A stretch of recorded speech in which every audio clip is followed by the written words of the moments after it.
حضرت عمر فاروق رضی اللہ تعالیٰ عنہ کا زمانہ ہے تو کیس آیا، ایک شخص نے 4 ایکڑ زمین بیچی، دوسرے نے خریدی۔ جس نے بیچی وہ کسان نہیں تھا، کوئی اور کام کرتا تھا۔ اس نے کہا میرے پاس فارغ ہے، میں تو کاشتکاری نہیں کرتا، تو ایک کسان نے خرید لی۔ توجہ ہے میری بات پر؟ وہ کسان ہل چلا رہا تھا، پہلے دن ہل چلایا تو اس کھیت کے اندر سے خزانہ نکل آیا۔ کھیت سے خزانہ کس کا ہے یہ؟ جی بھائی جی دی سڑک لنگ جائے نا وہ آندا ہے ہن میں دیڑی نہیں، تسی بیانہ واپس لو۔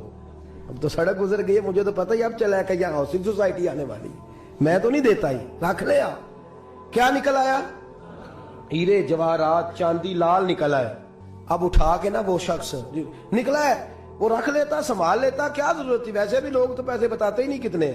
اٹھا کے نا وہ خزانہ تو جس نے بیچے تھے اس کے گھر چلا گیا، کہنے لگا میں نے زمین خریدی تھی، خزانہ نہیں خریدا تھا، تیرا ہے، تو لے لے، تیرا ہے، رکھ لے۔ وہ بھی صحابی رسول ہے، میرے نبی نے دنیا کی محبت کھینچ ڈالی ہے دلوں سے۔ وہ کیا کہنے لگے؟ کہنے لگے میں نے تو 4 ایکڑ سے بڑی مشکل جان چھڑائی ہے، تو اب پھر دولت لے کے آ گیا ہے۔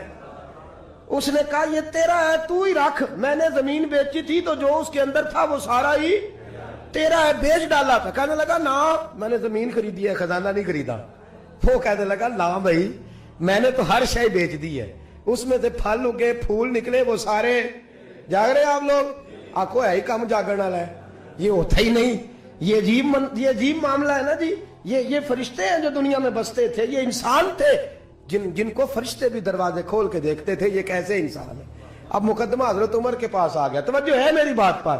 حضرت عمر فاروق کے پاس آیا۔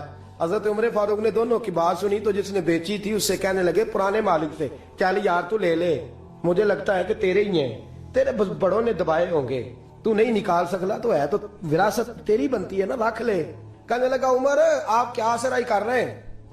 اگر یہ بات غلط ثابت ہو گئی اور قیامت میں مجھے اس خزانے کا حساب دینا پڑا تو آپ میرے ساتھ اٹھیں گے نا، میرا بوجھ اٹھائیں گے نا؟ حضرت عمر کہنے لگے جی میں کوئی نہیں اٹھاتا، میں تیرا بوجھ۔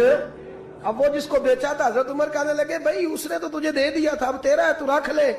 کہنے لگا عمر آپ قیاس کر رہے ہیں، آپ قیاس کر رہے ہیں، اگر قیامت والے دن میں پھنس گیا تو میں آپ کا نام لے لوں اللہ کی بارگاہ میں؟ حضرت فاروق اعظم نے نا سر پکڑ لیا، فرمایا میں فیصلہ ہی نہیں کرتا، تم حضرت ابی بن کعب کے پاس جاؤ رضی اللہ ہو۔ حضرت ابی بن کعب کے پاس آئے اور آ کے ان دونوں نے کہا حضرت جی ہمارا ایک کیس الجھ گیا ہے۔ فرمایا وہ کیا؟ صحابہ وہ صحابہ تھے جن کی ہر صبح عید ہوتی تھی، خدا کا قرب حاصل تھا، نبی کی دید ہوتی تھی۔ حضرت ہمارا کیس الجھ گیا ہے، حضرت عمر سے فیصلہ نہیں ہوا، آپ مہربانی۔ فرمانے لگے وہ کون سا کیس ہے جو عمر فاروق سے فیصلہ نہیں ہوا؟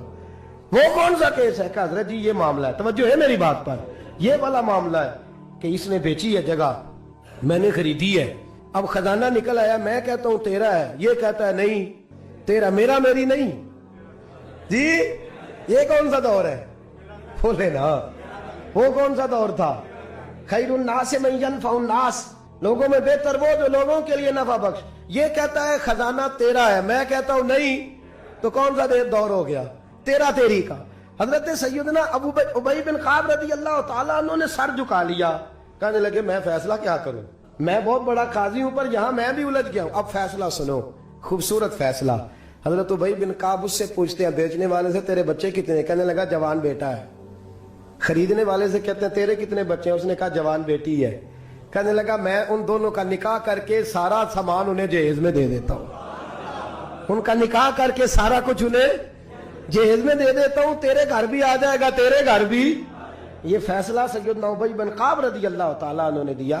لوگ رو رہے تھے، کہہ رہے تھے کیا بات ہے اس فیصلے کی، کیا بات۔ ایک نوجوان تھا مینا کے بازار میں دوڑا جا رہا ہے، ایک بابا جی اس کو ملے بزرگ، تو ان بزرگوں کے اس نے، توجہ ہے میری بات پر آپ، ان بزرگوں کی تھیلی اس نے اشرفیوں والی چھین لی، چھین کے دوڑ گیا، کافی آگے چلا گیا تو گر گیا، جب گرا تو نظر آنا بند ہو گیا، لگاؤ اللہ کے ولی کی بے ادبی ہوئی، اس لیے نظر آنا بند ہو گئی، بے ادبی ہو گئی، بڑا پریشان ہوا، سخت آزمائش کا شکار، کیا کروں کدھر جاؤں۔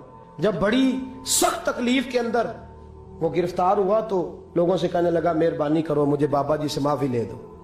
گرا جو ان کی نگاہ سے وہ سنبھل نہیں سکتا۔ اللہ والوں کی بے ادبی اللہ کو بڑی ناپسند ہے، اللہ والوں کی بے ادبی اللہ کو بڑی ناپسند ہے، اس سے ضرور بچیں۔ اللہ تعالیٰ ہمیں بچنے کی توفیق عطا فرمائے۔ پکڑ کے بابا جی کے پاس لائے، بابا جی معاف کر دیں، آپ کی وجہ سے آنکھیں چلیں گی۔ بابا جی کہنے لگے نہیں، میں نے تو بد دعا دی نہیں تو۔ وہ کیسے؟ کہنے لگے میرے ساتھ جب کوئی مسلمان زیادتی کرتا ہے تو میں فوراً ہی معاف کر دیتا ہوں۔ کہا جی میرے لیے دعا کر دیں۔ دعا کی، بابا جی کی آنکھیں ٹھیک، بابا جی نے دعا کی، نوجوان کی آنکھیں صحیح ہو گئی۔ لوگ چلے گئے تو وہ نوجوان قریب بیٹھ گیا، کہنے لگا بزرگو آپ نے جو کہا میں نے مان لیا، پر ایک بات میری سمجھ میں نہیں آئی۔ کہا وہ کیا؟ کہا آپ کہتے ہیں میرے ساتھ کوئی مسلمان بھی زیادتی کرتا میں فوراً معاف کر دیتا ہوں۔ فوراً تو معافی دی جاتی نہیں، دی جا سکتی نہیں، تھوڑی دیر تو بندے کے دل کو تکلیف رہتی ہے۔ آپ نے جو نہیں نا بات، لوگ بریکی میں جاتے ہیں نا بہت سارے۔ کہا جناب بندے کے دل میں تھوڑی دیر تو تکلیف ہے، کوئی لڑائی ہو جائے تو کہتے ہیں ابھی نہیں میں نے جانا، ذرا بات ٹھنڈی ہو جائے گی تو پھر، ابھی تو بڑی چوٹیں لگی ہیں، بڑا مسئلہ بنا ہے۔ یہ شعوری طور پہ لوگ ایسا کرتے ہیں۔ کہا فوراً کیسے آپ نے معاف کر دیا؟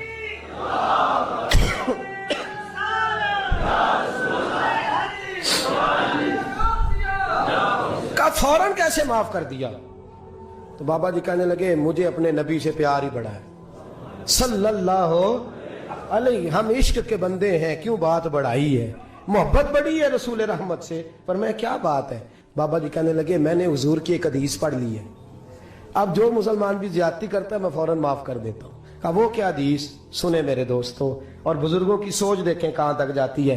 اور بزرگ کہنے لگے اللہ کے رسول صلی اللہ علیہ وسلم نے فرمایا ہے کہ جب تک میرے سارے امتی جنت میں نہیں جائیں گے میں بھی نہیں جاؤں گا، جب تک سارے نہیں جائیں گے میں بھی۔ تو بابا جی کہنے لگے دیکھنا تیرا میرا جھگڑا ہے، اگر یہ جھگڑا حضور کے پاس جائے گا، اللہ کی بارگاہ میں جائے گا، پھر اس کا فیصلہ ہوگا، پھر یہ مقدمہ لڑے گا، پھر یہ کیس چلے گا، جب فیصلہ ہوگا تب تک میرے رسول پاک جنت میں نہیں جائیں گے، بیٹھے رہیں گے، تو میں اپنے نبی کو تکلیف تو نہیں نہ دے سکتا، میں اپنے رسول کو بٹھائے رکھنے کی آزمائش تو نہیں نہ دے سکتا۔ لہذا جو مسلمان بھی زیادتی کرتے میں فوراً ہی معاف کر دیتا ہوں تاکہ میرے محبوب کو کوئی تکلیف، میں تیرے اور اپنے بارے میں سوچ نہیں رکھتا، میری سوچ تو ہر وقت ذات رسالت پہ لگی رہتی ہے، میرا ذہن تو ہر وقت میرے محبوب کی طرف لگا رہتا ہے، ہر وقت میں حضور کے بارے میں ہی سوچتا رہتا ہوں۔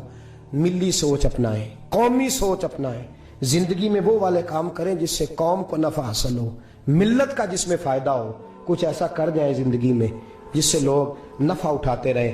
محمود غزنوی گزر رہا تھا، ایک بابا جی بڑھاپے میں ہاتھ کانپ رہے ہیں تو ایک پودا لگا رہے تھے، تو محمود غزنوی کو بڑا پسند آیا، کہا بابے کو میرے پاس تو بلاؤ۔ بلایا تو کہا بابا تیری عمر اب ہاتھ کانپتے ہیں، سر کانپتا ہے، رش آتی ہے، تو نہ پھل کھا سکے گا نہ چھاؤں میں بیٹھ سکے گا، تو بابا جی آپ یہ کیوں کر رہے ہیں؟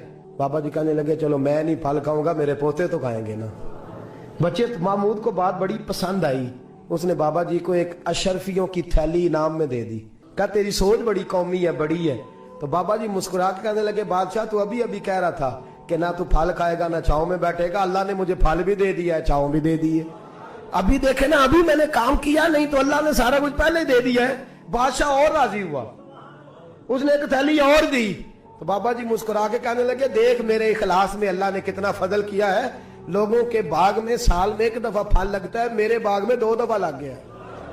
تو خیر خائی کا ذہن بنا، لوگوں کے بارے میں سوچ، قومی اور ملی ذہن بنا، بڑا ذہن بنا، بڑی سوچ بنا، وہ والا کام کر جس سے زیادہ لوگوں کو فائدہ ہو، زیادہ لوگوں کا نفع ہو، وہ والا کام کر، قومی ملی ملت اسلامیہ کی سوچ بنا، عالم اسلام کی بات کر، مسلمان کا بھلا کر، اپنے وطن کا بھلا کر، اپنی ملت کے بارے میں سوچ۔ جب تو یہ کام کرے گا تو اللہ تجھے وسائل بھی بڑے ہی عطا فرمائے گا، اللہ تبارک و تعالیٰ تیرے لیے رحمتوں کے دروازے بھی زیادہ ہی کھولے گا۔ تو فرمایا زمین میں وہ قائم رہے گا جو لوگوں کا بھلا کرے گا، دوسروں کے بارے میں سوچے گا، وہی دنیا میں زندہ رہتے ہیں جو لوگوں کے لیے نفع بخش بن جاتے ہیں، جو ذات کی بات کرتے ہیں وہ بڑی جلدی فنا ہو جاتے ہیں۔ دوسروں کی بات کر، تو ہمیشہ رہے گا، تو باقی رہے گا، تو قائم رہے گا، تو ہمیشہ صبح قیامت تک تیرا نام جپا رہے گا۔ میرے اعلیٰ حضرت فرماتے ہیں بے نشانوں کا نشان مٹتا نہیں، مٹتے مٹتے بھی نام ہو ہی جائے گا۔ ہمیشہ مدحت خیر الانام میں گزرے۔